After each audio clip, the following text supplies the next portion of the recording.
Hello tout le monde, j'espère que vous allez bien. Je suis ravie de vous retrouver dans cette vidéo où je vais vous parler de quelque chose qui m'a changé la vie en couture. Je vais vous parler tout simplement de la règle incurvée et graduée. C'est une règle qu'on peut vraiment plier comme on veut, qui est bien épaisse, entre guillemets, elle fait à peu près 1 cm.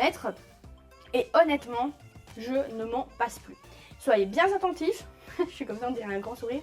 Soyez bien attentifs parce que dans cette vidéo, il y aura un concours. Je vais donc vous poser une question. Pour les personnes qui me suivent depuis maintenant un moment, vous connaissez le principe. Je vais vous poser une question qui sera en rapport avec la vidéo, donc il faut être bien attentif. Ensuite, il faudra me donner la bonne réponse dans les commentaires. Et parmi les bonnes réponses, je ferai un tirage au sort. Et l'heureux ou l'heureux gagnante aura tout simplement le choix de choisir un patron PDF qui se trouve sur la boutique d'Enjoy Couture qui lui sera offert. Donc c'est vraiment le patron de son choix. Donc soyez bien attentifs, c'est parti. Je vais vous expliquer pourquoi maintenant j'utilise ce type de règle de latte, enfin chez nous on appelle latte mais c'est un belgicisme donc on va dire règle, hein, c'est beaucoup plus joli. Donc ce genre de règle et surtout comment l'utiliser. Premièrement, comme toute règle, on peut mesurer avec. Donc je vais vous montrer de plus près, j'espère que vous verrez quand même bien avec le reflet de la caméra. Voilà, donc il y a des centimètres d'un côté et des inches de l'autre. Donc on peut bien sûr mesurer, si on travaille par exemple sur des patrons anglais, eh bien on a la possibilité d'avoir d'un côté les inches, donc c'est vraiment beaucoup plus facile. Donc en français, traduction des inches, c'est donc la mesure en pouces. Donc on peut vraiment travailler avec ce côté-là si on le souhaite, mais également avec le côté en centimètres. Bien sûr, il y a également les millimètres. Alors, au niveau de la dimension de la règle, nous avons plusieurs tailles, du moins j'en ai vu deux. On a donc une règle de 60 cm, comme celle que j'ai juste ici, mais on a également celle de 30 cm qui est plus courte. Donc 30 cm, c'est une règle, hop, je vous montre ça, une règle standard. Oui, il y a des écritures, c'est une règle d'école de l'époque. Donc à l'époque, quand c'était en bois, on écrivait dessus. Je ne sais pas si vous faisiez ça aussi, dites-moi dans les commentaires. Ça rappelle des bons souvenirs d'école. Donc voilà pour la mesure. Donc encore une fois, inch, centimètre, 60 cm ou 30 cm. Il y a deux possibilités.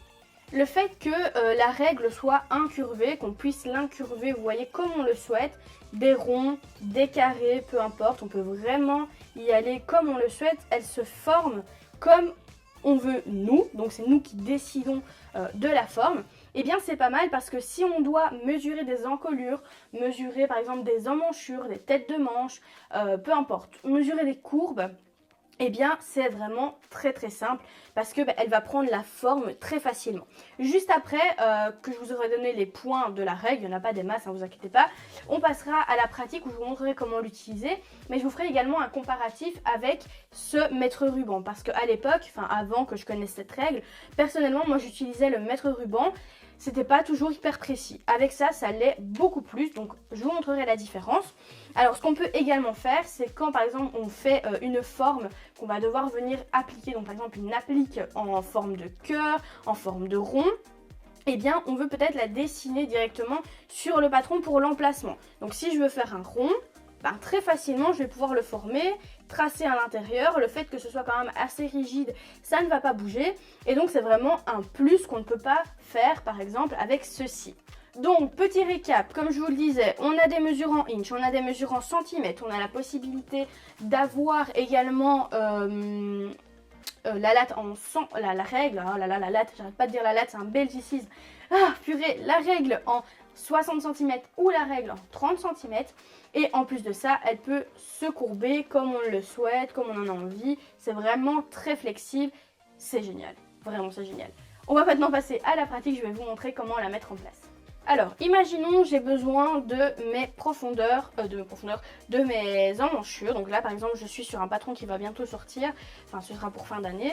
Eh bien, par exemple, je suis sur le devant ici. Et donc, j'ai besoin de mesurer tout simplement mon emmanchure.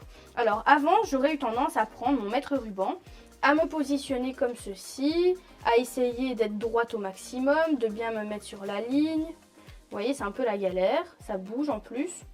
C'est jamais vraiment très précis, on essaye, on a à peu près la bonne mesure, mais bon, c'est pas super précis. Depuis que j'ai cette règle-ci, c'est beaucoup plus facile. Je me mets sur le point 0, donc au-dessus, et je peux maintenir avec mon doigt, elle ne va pas bouger. Et donc là, c'est à moi de faire le travail comme vous pouvez le constater, de bien maintenir et de bien courber tout simplement notre règle.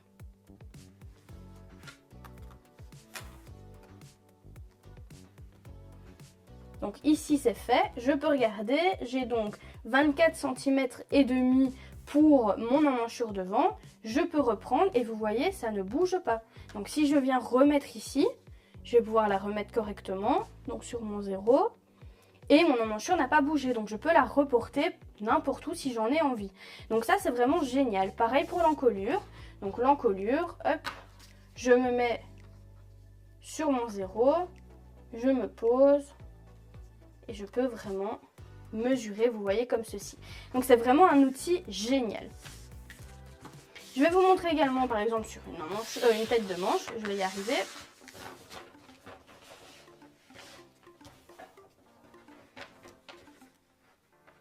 De nouveau, je me mets sur 0 et puis je viens faire le tour de ma tête de manche.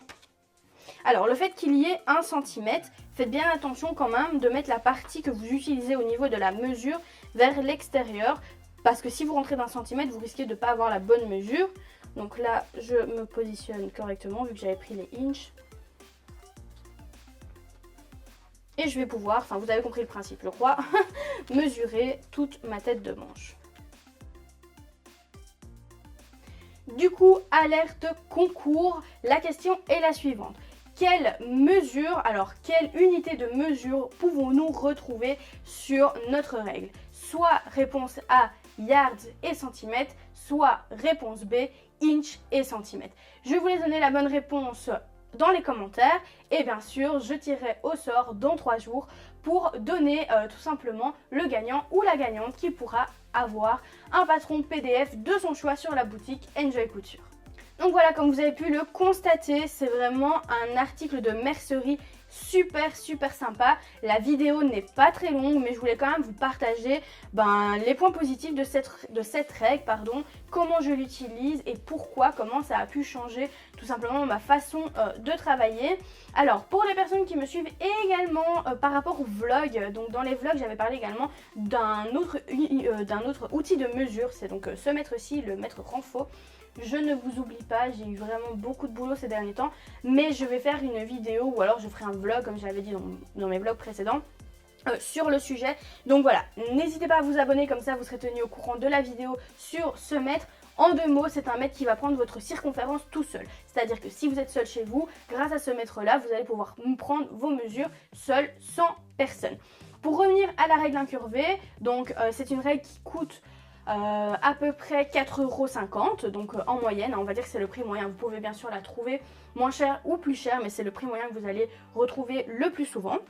Vous pouvez bien sûr l'acheter dans des merceries, dans des magasins de tissus comme Mondial ou d'autres magasins de tissus que vous avez proches de chez vous. Pour les personnes qui ne peuvent pas se déplacer, par exemple, vous avez Amazon. Alors, je vois déjà les personnes arriver dans les commentaires, certaines personnes, je précise, qui vont me dire « Nausicaa, Amazon, c'est vraiment pas bien, c'est pas écologique, etc. » Je le sais. Mais pour les personnes qui ne savent pas se déplacer, c'est un très bon compromis au niveau du prix et au niveau de la rapidité de l'envoi. Je sais que c'est pas forcément écologique, mais les personnes qui ne peuvent pas se déplacer, elles ne savent pas vraiment faire autrement. Donc moi, je leur conseille quand même de pouvoir commander sur ce site ou d'autres sites, parce qu'il n'y a pas qu'Amazon, bien sûr, il y a des sites comme Mondial Tissu, Rascol, d'autres sites internet de mercerie de tissus où vous pouvez la retrouver. Alors pour la retrouver sur internet, il suffit tout simplement de noter sur Google règle incurvée graduée. Voilà, tout simplement, c'est vraiment très simple. N'hésitez pas également à laisser un pouce vers le haut si ce genre de vidéo vous plaît. Dites-moi dans les commentaires si vous avez peut-être d'autres articles de mercerie que vous avez déjà pu voir mais que vous ne savez pas du tout à quoi ça sert.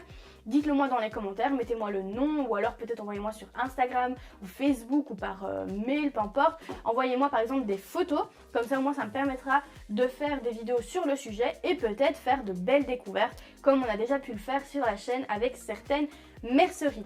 Pour toutes les personnes qui ne sont pas encore abonnées à la chaîne, surtout n'hésitez pas à le faire, c'est totalement gratuit.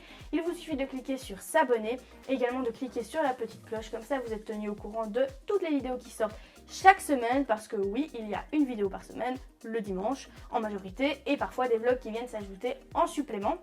Les vlogs, le retour des vlogs normalement devrait bientôt arriver, soit pour début de l'année prochaine, parce qu'il y aura un petit peu de nouveau dans notre vie. Donc voilà, je compte faire un peu plus de vlogs et développer également ma chaîne personnelle. Voilà, si vous êtes arrivé jusqu'au bout de la vidéo, n'hésitez pas à mettre règle incurvée dans les commentaires. Je vous fais plein de gros bisous, on se retrouve la semaine prochaine. Prenez soin de vous.